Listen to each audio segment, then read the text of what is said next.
all the way. Let's go, Blue Jays. Let me hear you say. Let's go, Blue Jays. Let's go all the way.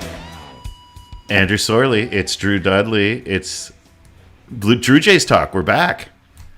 What the heck is going on, Drew? Well, somebody's got a job that involves him flying all over the damn world, and I messed up this week. I couldn't make it work because I was traveling on the weekends. I do want to give it a assurance to everybody who is looking for regularity out of Drew Jays Talk. I am eating more fiber, and I also am going to work with Andrew to have a set time where we do this regularly. I don't think we promised regularity to anyone. True, but I think if you want to watch Drew Jays Talk, I know out there you're like, when are these guys doing it? Today, we're doing pregame on the weekend, which I love, man, because I'm staring at looking at the CN Tower and the Rogers Center. It's good to see you. Would you mind showing off this shirt that you're rocking here? Yeah. Baseball is best. Just came in the mail. These are fundraiser shirts, and the cause is in support of Sarah Lang's. Proceeds go to Project ALS, the same as Lou Gehrig's disease. Drew, I bought you a shirt too. This is awesome. Oh, man. You know what's crazy is Andrew and I, since we started Drew Jays Talk, I don't believe we have been in the same presence of one another. Like, I don't think we've, given each other a handshake and a hug in literally years. I think the last time was I came to your office. I think so it is. But, virtual hug. Do you feel like we need one?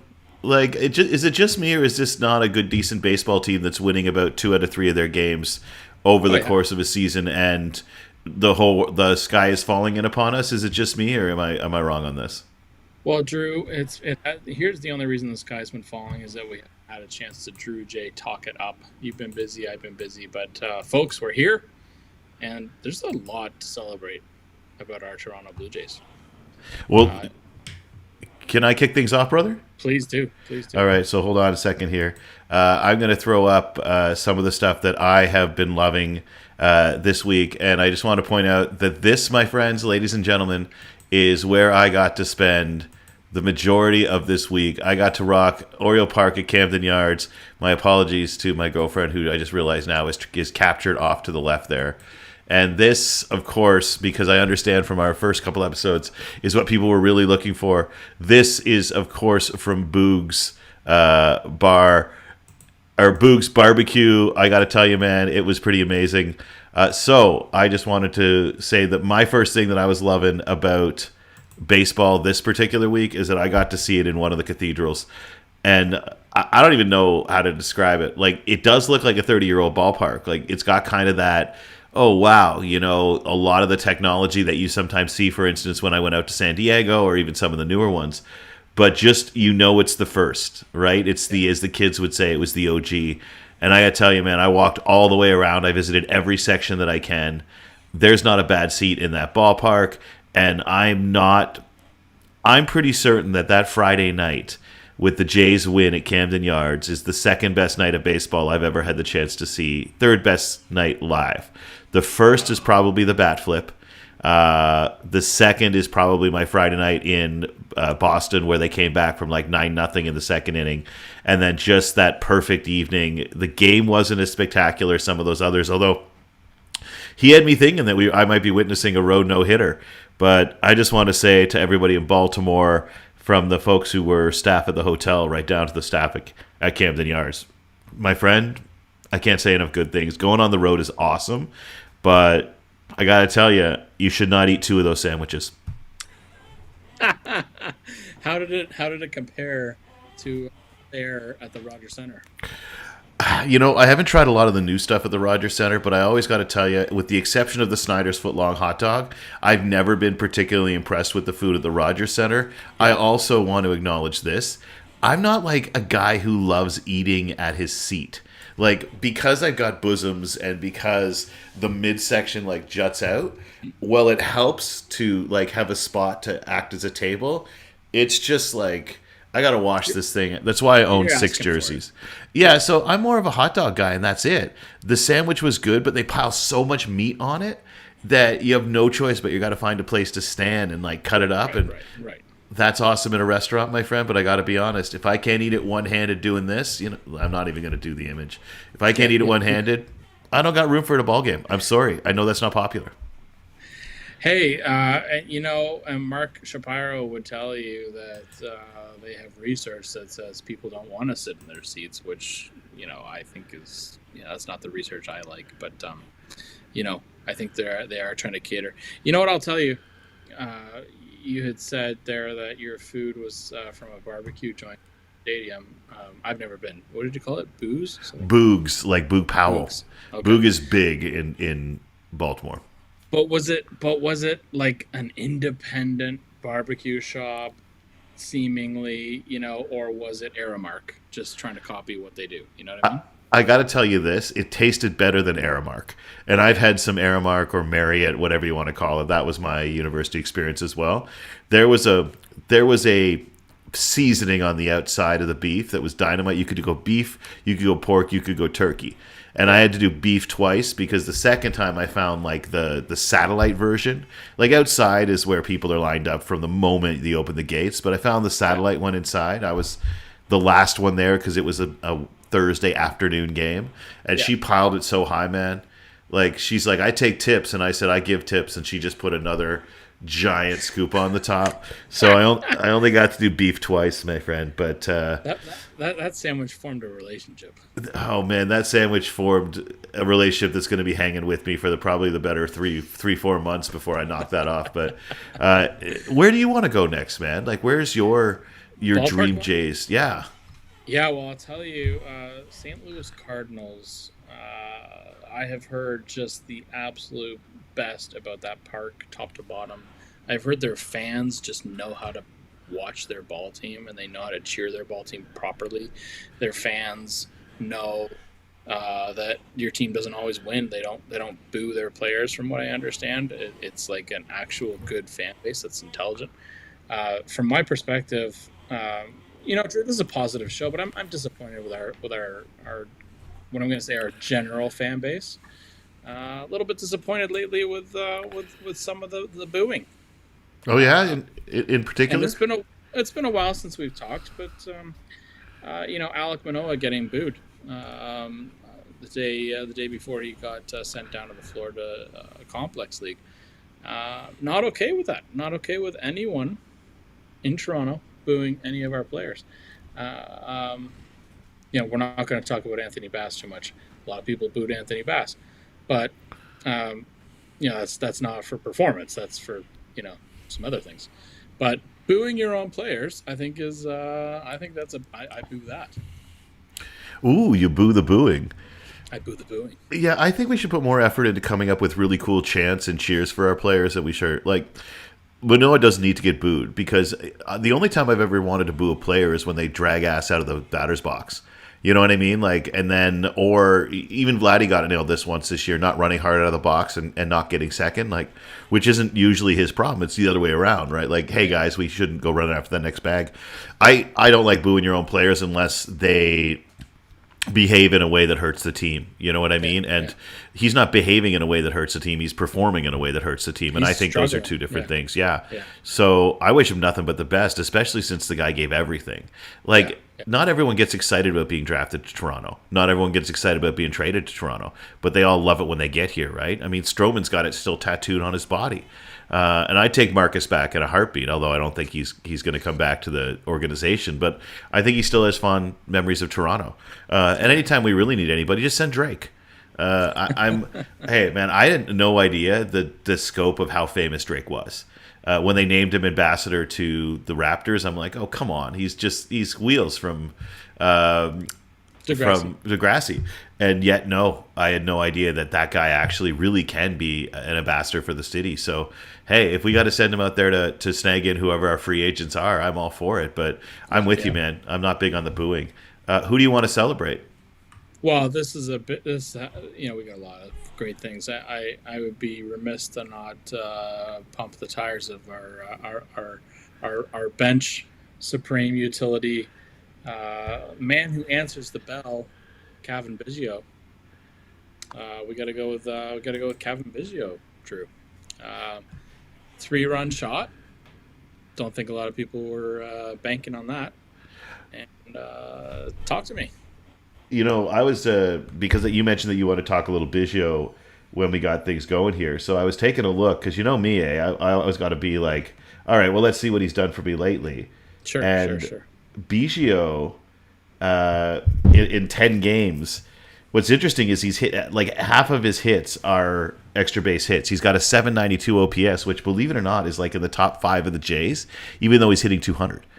Or he's hitting like 220 over the last couple of weeks. He's got the 4th or 5th best OPS because when he's hitting the ball, he's mashing the ball. Right. And look, I just love seeing a bat that takes that many pitches left-handed that low in the lineup.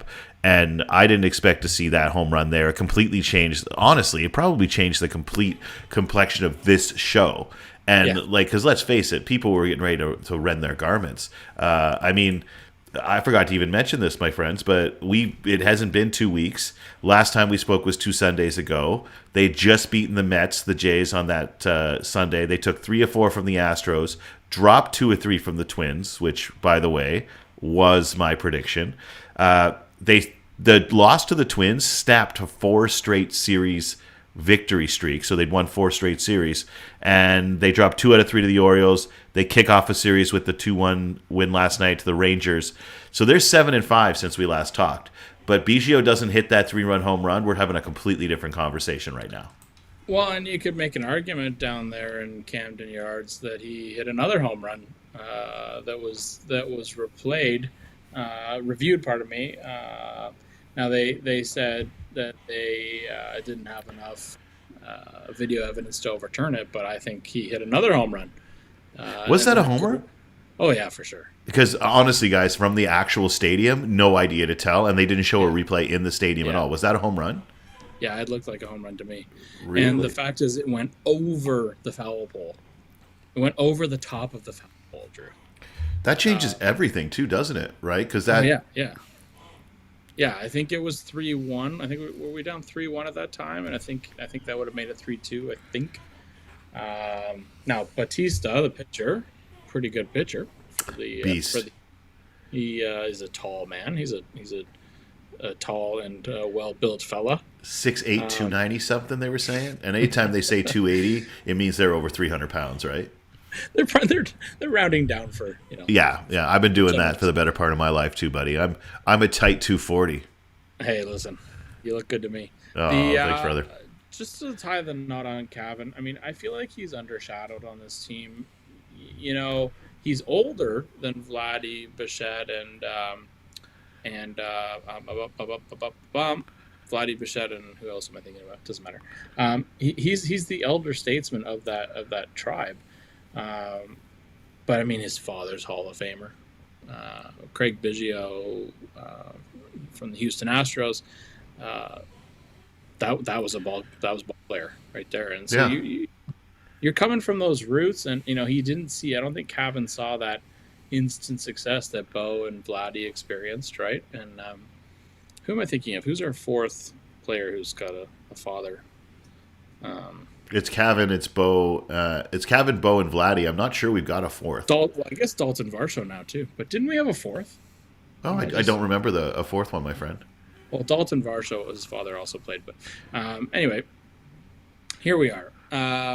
All's this to say, let's give Cavan a round of applause. I think he got an opportunity, and I think he made the best of it. Yeah, I agree. He's smashing the ball really well, and even a couple of outs. This is one thing I noticed at Camden, is that the Jays lashed a few baseballs and did not get what they were looking for, but they lashed a few baseballs. And again, I'm more of the let's take a look at the underlyings. And I think with Cavan, one of the things I'll say about, and I heard a guy at Camden Yards talking about this, he was explaining that the Jays had a bunch of kids of ball players, and his daughter was like, well, that's not fair. And I never really thought about why it's not fair. But she said, why is that good? Are they automatically good? And it was an interesting question because the answer is no, they're not automatically good. But he said they know how to work to be better than other players do. And I thought that was really interesting, is the Jays having a third of their lineup when Cavan's playing. What you've actually got is a third of your lineup who know what it takes to go through the grind. And that always sounds like such a cheesy thing when I hear an announcer say it. but you hear about how Vladdy's out there every day. But more importantly, more realistically, how Bo is out there constantly, and how that always sort of contributes. And I think that's a really good thing.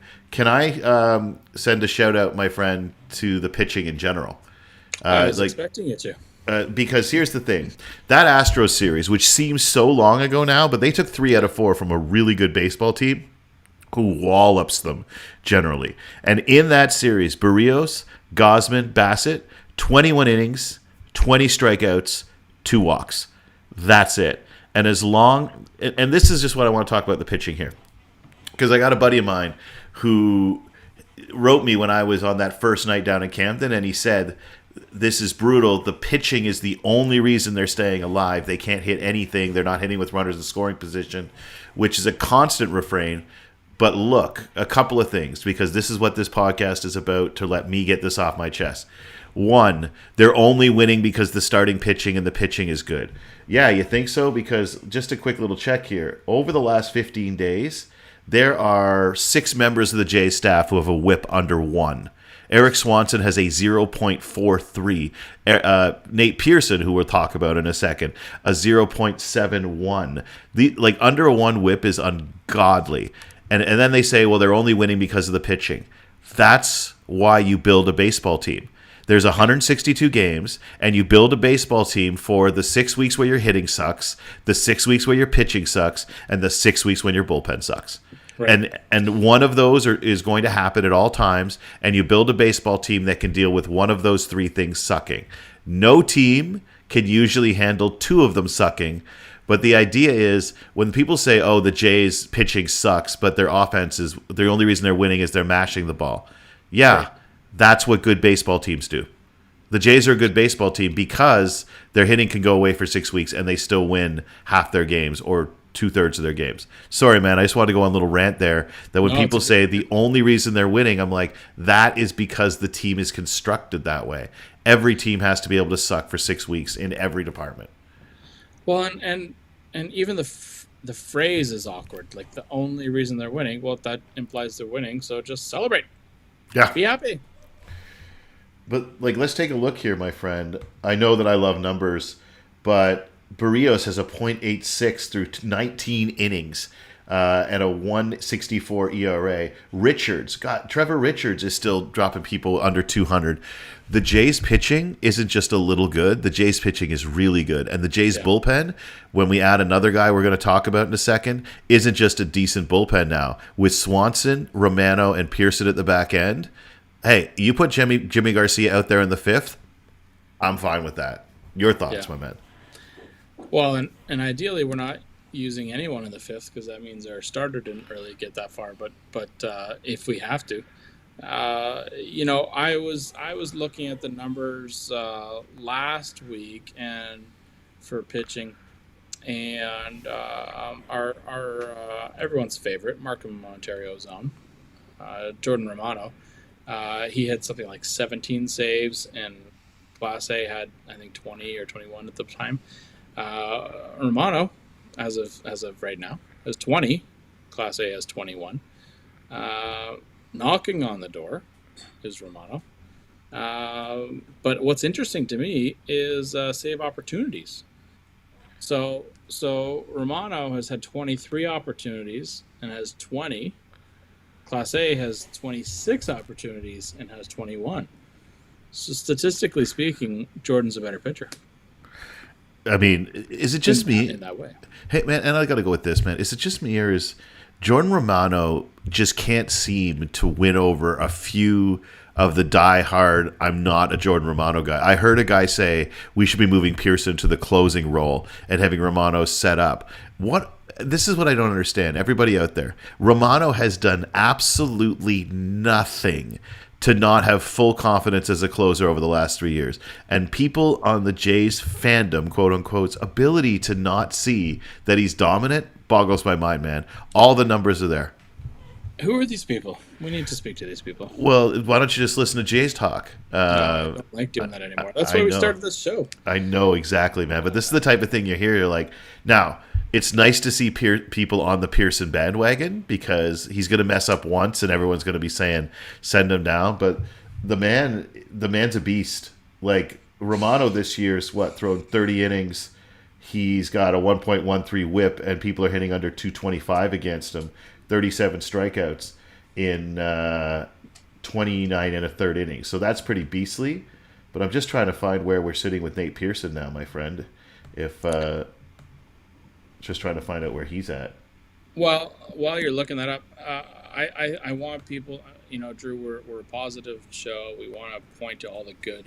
A lot of chatter lately about how the farm system's pretty thin. But let's look at what we have on the major league team. Yeah, Belt's injured, but we have Swanson.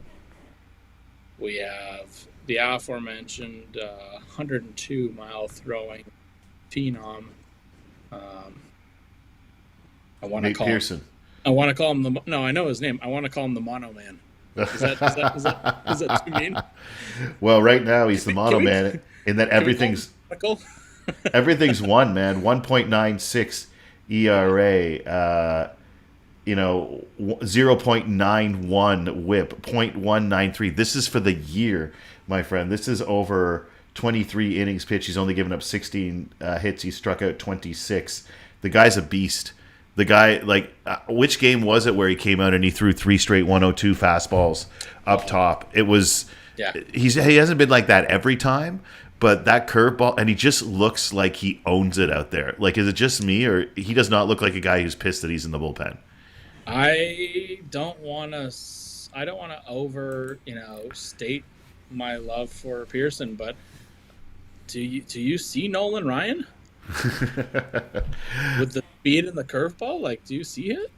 Yeah, well, I mean, Nolan threw 108, but I'll take it. Yeah, man. Let's not get ahead of ourselves. But also had a nasty curveball too, right? Yeah, the curveball's beastly. I didn't realize that was going to be the case. And look, man, before we go too far, I don't think it was on your list that we were going to chat about, but I went to the pitching, and I just got to go back very, very quickly before we go to Nate, who's part of it. Jose Barrios. Jose Barrios is for real now, and it's not a fluke, it seems. And I know that when we look at Manoah and we look at Barrios last year, even when you go back to Ricky Romero, right, there's always this belief that 5 bad outings in a row means that you have completely got the yips, you've lost it. I don't buy it, man. I think this is who Barrios is. I think Matt Chapman's a 220 hitter with pop. I think Barrios is the pitcher that he is. Everyone says, why am I not freaking out about runners in scoring position? Because baseball works like that. Matt Chapman is a 220 hitter with pop. Guess what? Now he's a 220 hitter with pop again. And I honestly believe that that's what Barrios is. That's what Gausman is. I don't panic because baseball always regresses to the mean. And right now, you're the second best hitting team in baseball and you're not scoring runs. That's not going to stay that way. Right. Lots of good things since we've been talking. I'm just yeah. I mean, we talked about Romano. We talked about Pearson. What else we got here? We got Chappie. Chappie. Talk to me about Chapman, man. Listen. The first month of the season, we were graced with some offense that I don't think anyone saw. But then things started to cool a little bit, and these things happen. We have seen just some really solid defense from Mr. Matt Chapman. I would like to see him. Back in Jay's uniform after the season completes. What is your thought on that matter? I would love to see him in the Jays uniform as well, because I think that a third baseman who can hit 30 home runs and play slick field is awesome, and I don't care about his batting average. I think Matt Chapman, I think it's going to work out for the Jays in every way. I think he likes Toronto. I think he sees winning as going to happen here. I think that's important to him. And I honestly think he's going to re-sign for less than it would cost to re-sign him if he was still hitting 340. And so hit your 220, hit your 230, hit your 30 home runs, and play great D. I heard someone say, too, I thought he was a Gold Glover because he miffed 2. I wouldn't even say he miffed them, but he made a couple that he didn't make against the Orioles. And I heard people say, I thought he was a Gold Glover.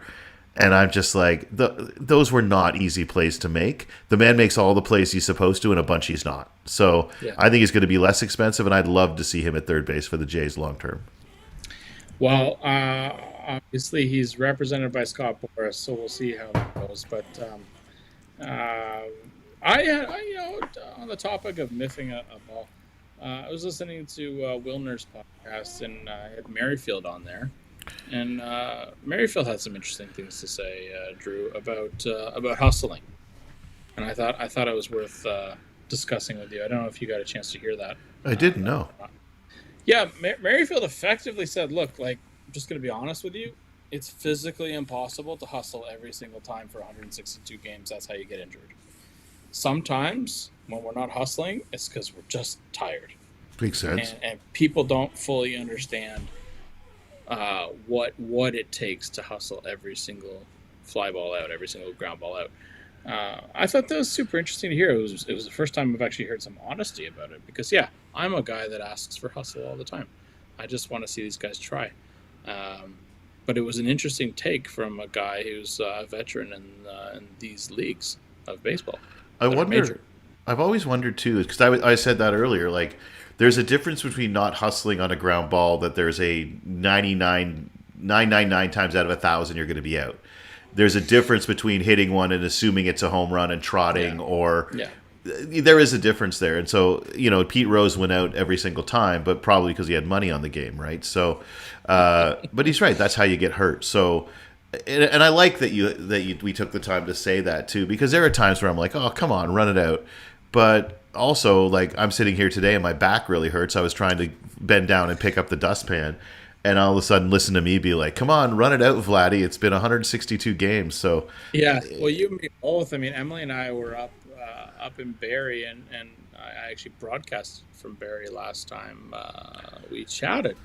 And Emily and I spent some time working on my mom and dad's house, and we were doing physical labor. We were working hard, picking up wood, moving it around, digging holes.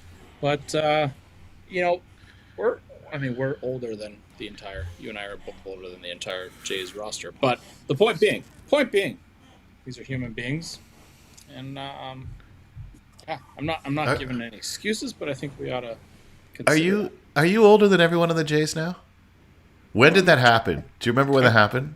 I'm turning 40 in just 2 months. All right.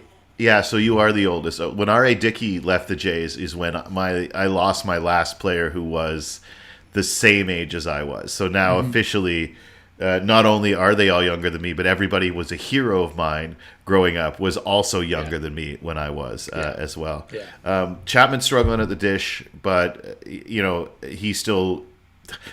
The left side of the infield needs someone like him, because look, I'm not going to rag on Bichette's glove.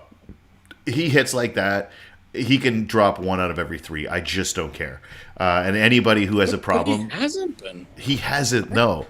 And when was the last time Bo made an error? I actually don't have the number. Almost made one in Baltimore. He miffed, like he bounced one or juggled one, but he didn't actually make any errors there. I don't believe.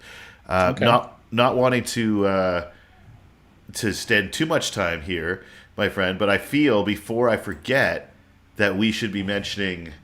Okay, Jano, I don't want you to get hurt. I never want you to get hurt. But if I hear, since he came off the disabled list, Jano has been on fire one more time. I think this is his 3rd trip to the disabled list where he came off it ripping the baseball. He did it last year when he came off in September. He did it earlier this year, and he's doing it again now. What'd they say? That only 15 players have hit home runs since they moved that wall back 25 feet, and he hit it twice in a row. And I was there for both of those home runs. They were bombs. Like, you truly don't understand how hard he hit those baseballs until you're in Camden Yards seeing it rip over that 25-foot fence. Yeah, the guy is such an underrated player. I think he should be getting all-star votes. Adley Rutschman's going to get the all-star nod for the catching position, but I think Jano needs to at least be the backup catcher, because the truth is the guy's a stud. And just before we continue on Jano, I wanted to just go back real quick. Bo Bichette, yes, he's leading our team in errors. He's got 6 errors. Matt Chapman has 5 errors on the season. Yeah. Also, errors are a function of how many balls you get to other people can't. You know what I mean? Sure, sure. Because a But couple of balls are. but super quick here, super quick. If we zoom out a little bit, Mr. Hernandez in the Sox that are red in Boston, he's got 14 errors at the same position. So let's not throw, C.J. Abrams in the Nationals. He's supposed to be the stud shortstop. He's got 12 errors. Let's give Bo some grace. Let's give him some patience, and let's celebrate what we have. He only has 6. Austin Riley has 8 errors. Alex Bregman has 7. How about Nolan Arenado? By the way, Trey Turner, 7. There you go. Has 7. Arenado, let's find him. By the way, what's going on with the Cardinals of St. Louis? He has 4. Arenado has 4 errors. Look, if you've got 2 more errors than Nolan Arenado, now again, those guys get errors because they get to balls that otherwise. But I think Bo's got a couple of those, and also everyone. He's here, he's there, he's every freaking where. Bichette. Why is this not echoing from the rafters? It's because you and I haven't gone with a megaphone. I also have always wanted to be one of those good hecklers. You're the one who yells positive things but negatively, like, I read your master's thesis. It was a little derivative, but overall a strong thing. I want to yell that at a guy in the bullpen. And I want it to be true. I want to find somebody who graduated from college, read his thesis, and just hammer at him in the visitor's dugout, because I think that would be funny. Page 43. What is this nonsense right here?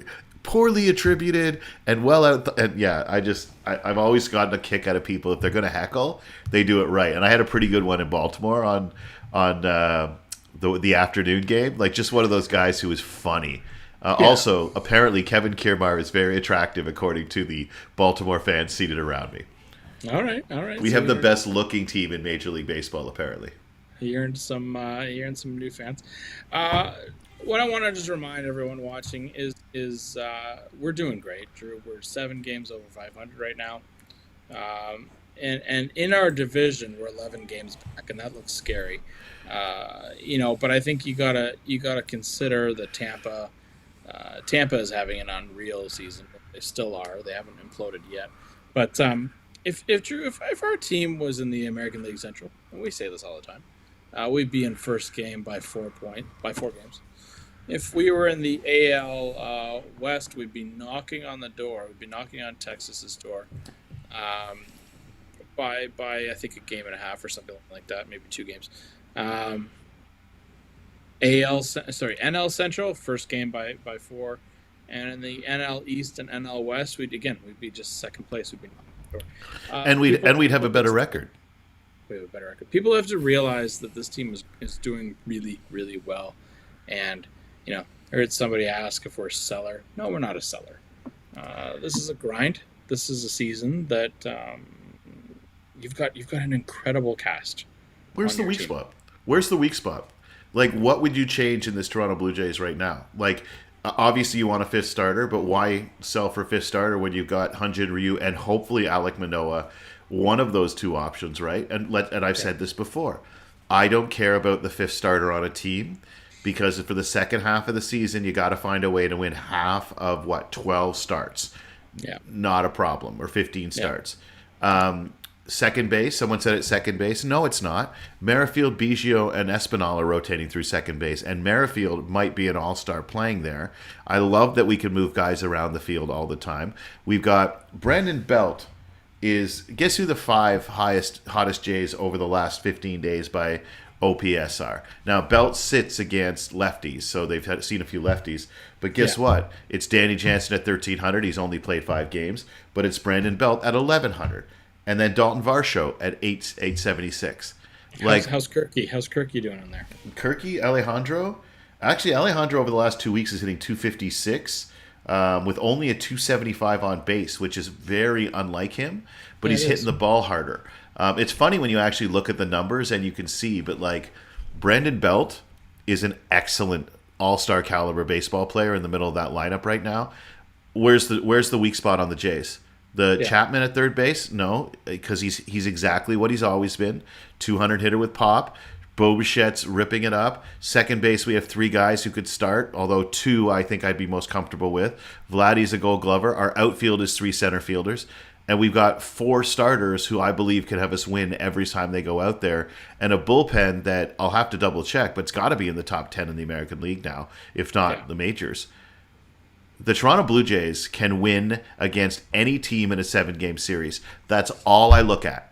All I look at is, are they going to make the playoffs, and can they win in a 7-game series? And I believe that both of those are yes.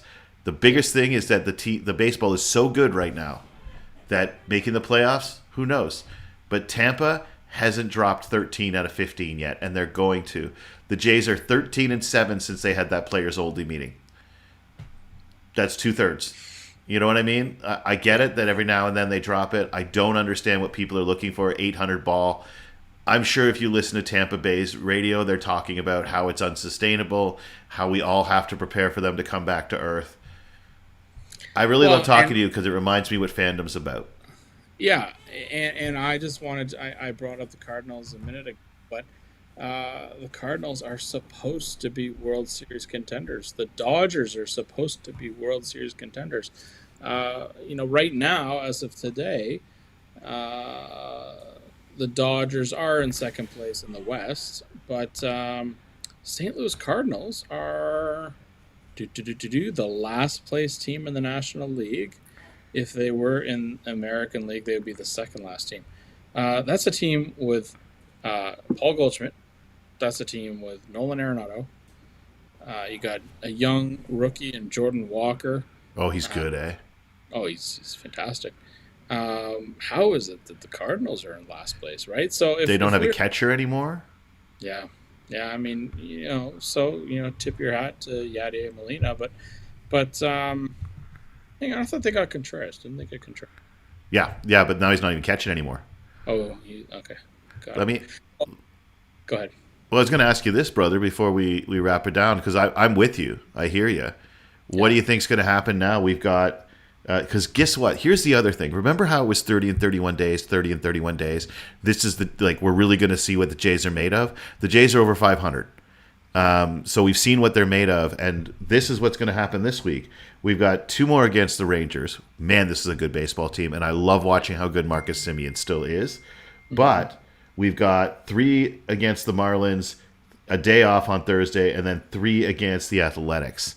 So guess what, everybody? The Jays get to play lousy teams too. And guess what? They're over 500. They're 11 games back in their division, but they haven't played any crap. Like just this tiny little bit compared to what other teams are doing. The Jays through the last half of June and in through August are going to be on a tear. Everybody watch. Well, I wanted to know, Drew, we didn't talk about this beforehand, but tomorrow's Father's Day. Yeah. Do you want to talk to us a little bit about what Father's Day means to you as a Jays fan? There wasn't much that my dad. I'm not into birthdays. My dad wasn't into birthdays. Even Father's Day wasn't a big thing. But what we did do is we just watched the game together, and that always seems to be it. Like now, when the Jays played in the playoffs, I haven't watched the playoff game with anybody since the Jays made the playoffs because I sit and I watch it with my dad, just him and I.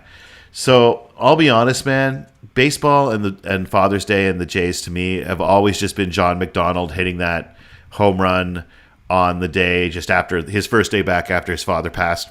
Mm-hmm. And I remember thinking how amazing that must be. But now, anytime the Jays play on Father's Day, it's just a day I get to spend and enjoy, remembering how we didn't have to say anything and you could feel so tight with your pops. And I think that was the thing, is that baseball, especially baseball on the radio, made me feel like I was having a really deep connection with my dad when we weren't saying anything.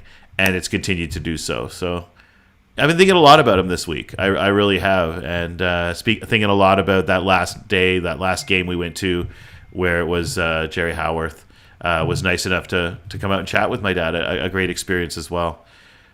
I also know it's probably pretty hard for a lot of people this weekend. I called a friend of mine who lost his dad last week because I actually thought Father's Day was last weekend. But I also know for a lot of people out there who are getting those emails in our inbox saying, buy this for dad, buy that for dad, it can be really rough. And so for everybody who's also dealing with that and who uses baseball as a way of remembering their dad as opposed to celebrating their dad now, I hear you. I feel you too. And the Jays make it a little less worse, a little less painful, if that makes any sense. But thanks for asking, man. I mean that. Yeah. No, I think about you often when it comes to your dad, and yeah. So thanks for sharing about that. We do have a real good team, and we got to stay behind. Predictions for this week. I heard you say Oakland. Can we talk about Oakland for a minute here? Yeah, fire up, brother. Do we have time to talk about Oakland? Dude, we make the rules on the show. Like, if anybody's watching, tell us, can we talk about Oakland? Listen, this is a positive show, Drew. I am positive that these fans in Oakland are confusing. So can you tell me why their protest, Drew, was to come to the game? You can tell me this reverse boycott, let's all show up and then be totally silent. Do you know why the damn team's leaving, Drew? It's because you guys didn't buy tickets. You didn't go see the team. Well, so why didn't you just do reverse boycotts a bunch more times and then your team wouldn't leave? I will say this, man. It's a terrible place to watch baseball. I've never we bought for my buddies. We went on California on a trip. I was speaking last year, and we bought the in the action seats. So the kind you can buy at Toronto for like $500, and you're right there on the field. Not as cool anymore because of the netting, but we bought those for Oakland, and we were still like 100 yards away from first base. It was like we were sitting where I sat in my 200 level seat in Toronto, and we were the second row. And so it's just cavernous. It's ugly. The sun shines right in your eyes. But if you love your team, you love your team. And they had a lot of good baseball teams there for a long time. Right. But I can't even be like, oh, Vegas is like a fad, because we got to respect, man. Vegas has embraced pro sports full. And have you seen the Ball Diamond? Like, I'm sorry, Oakland, but you didn't come. And now they get to play at that $6 billion facility. Yeah. And I haven't seen pictures. You should see it, man. But it's sad, right? It's sad because the A's, like the Bash Brothers, the Moneyball. When people watch Moneyball from now on, it'll be like it didn't work. We tried. It's gonna be crazy. Yeah, well, and Las Vegas always had this, sort of, we can't put a sports team there because of the gambling, But now gambling is as out in the open as, drinking water. Well, I don't know if you've watched Blue Jays in 30, but apparently you can bet on the games. Or if you've watched the live stream, every commercial is like, here's what the odds are right now. I placed bets mid-game because of those commercials. And remember, we couldn't go to Vegas because there couldn't be teams in Vegas because of gambling. Like Pete Rose has to be like, guys, come on. Yeah. Like at this point, even I, who get it, I don't believe he ever bet on his own games. Apparently he's a jerk, but he didn't bet on his own games. And at this point, baseball, I think you're ridiculous keeping him out. Like at this point, it's not like he threw games. Even I'm Shoeless Joe, he knew. But anyway, that's a whole other discussion for 100 years ago.